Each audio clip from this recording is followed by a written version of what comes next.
Hello everyone, আসসালামু আলাইকুম। কেমন আছেন সবাই? মজাদার আরও একটা রেসিপি নিয়ে আবারও আপনাদের সামনে চলে আসলাম। আমি আজকে চিংড়ি মাছ দিয়ে ধুন্দুলের তরকারি খুবই সহজে আমি যেভাবে রান্না করি সেটাই শেয়ার করব। তার জন্য আমি প্রথমে একটি কড়াই বসিয়ে দিলাম চুলায়। কড়াইটা গরম হয়ে আসলে পরিমাণ মতো তেল দিয়ে আমি একটা বড় সাইজের পেঁয়াজ কুচি দিয়ে দিলাম। পেঁয়াজটা ব্রাউন কালার হয়ে আসলে এর মধ্যে আমি চিংড়ি মাছ দিয়ে দিলাম।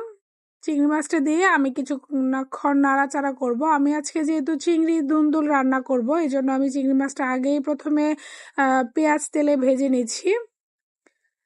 কিছুক্ষণ নাড়াচাড়া করার পর এর মধ্যে আমি হাফ চা চামচ পরিমাণ হলুদের গুঁড়া, হাফ চা চামচ থেকে কিছুটা অল্প পরিমাণ আমি এখানে মরিচের গুঁড়া, স্বাদ মতো লবণ, সামান্য একটু পানি দিয়ে ভালোভাবে আমি মশলা এবং চিংড়ি মাছটাকে কষিয়ে নিব। আমি ততক্ষণ পর্যন্ত কষাবো যতক্ষণ পর্যন্ত তেলটা না উঠে আসে। আমি এই পর্যায়ে এই যে আমি নেড়ে ছেড়ে নিচ্ছি। আমি কিছুক্ষণ অপেক্ষা করব। তেলটা যখন ভালোভাবে উঠে আসবে এর মধ্যে আমি কিছুক্ষণ নাড়াচাড়া করে আবারও দুন্দুলগুলো দিয়ে দিব। আমি দুন্দুলটা আগেই কেটে ধুয়ে পরিষ্কার করে রেখেছিলাম। একদমই পারফেক্টলি তেলটা উঠে এসেছে, তার মানে আমার ভালোভাবেই মশলাটা কষানো হয়েছে, দেখতেই পাচ্ছেন। এখন আমি দুন্দুলগুলো দিয়ে ভালোভাবে নেড়েচেড়ে মশলা এবং চিংড়ি মাছের সাথে মিশিয়ে নিব দুন্দুলগুলাকে। তারপর আমি 5 মিনিটের মতো ঢেকে দিব। এর মধ্যে আমি কোনো প্রকার পানি ব্যবহার করব না, এমনিতেই দুন্দুল থেকে প্রচুর পরিমাণে পানি উঠে আসে।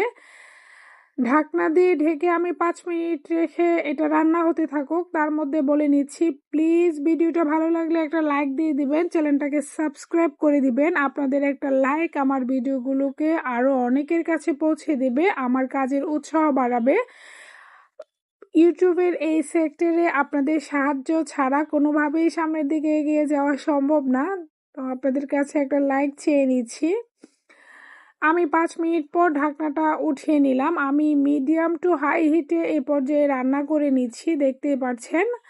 আমার প্রায় 70% মতো দুন্দুরগুলো সিদ্ধ হয়ে গেছে। আমি একটা কিছুক্ষণ নাড়াচাড়া করে আমি আবারও 2 মিনিটের মতো ঢাকনাটা দিয়ে ঢেকে রেখে দেব।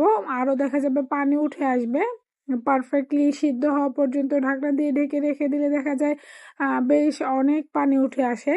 আমি এই জন্য আবারও 2 মিনিটের মতো ঢাকনা দিয়ে ঢেকে জাল করে নিব। এই পর্যায়ে আমি চুলার আঁচ মিডিয়ামে রেখেছি, দেখতেই পাচ্ছেন একদম পানি উঠে গিয়েছে পারফেক্টলি। আমি এখানে 4-5টা কাঁচামরিচ মুখের অংশটুকু চিড়ে দিয়েছি। এটা কিভাবে স্কিপ হয়ে গিয়েছে বুঝতে পারিনি।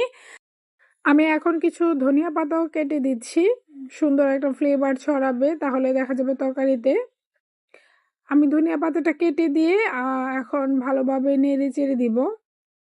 ভালোভাবে মিশিয়ে নিয়ে আমি চুলাটা বন্ধ করে দিয়ে দেব, যেহেতু আমার তরকারিটা একদমই হয়ে এসেছে। আবারও বলে দিচ্ছি, ভিডিওটা ভালো লাগলে প্লিজ একটা লাইক দিয়ে দিবেন, চ্যানেলটাকে সাবস্ক্রাইব করে দিবেন। তরকারির কালারটাই যে শুধু লোভনীয় হয়েছে তা না, খেতেও দুর্দান্ত স্বাদের হয়েছে। এর মাঝখানে আমি কিছুটা লবণও চেক করে নিয়েছি পারফেক্টলি হয়েছে কিনা। একদমই পারফেক্ট ছিল সব কিছুই। ভিডিওটা দেখার জন্য আবারও সবাইকে অসংখ্য ধন্যবাদ। আসসালামু আলাইকুম।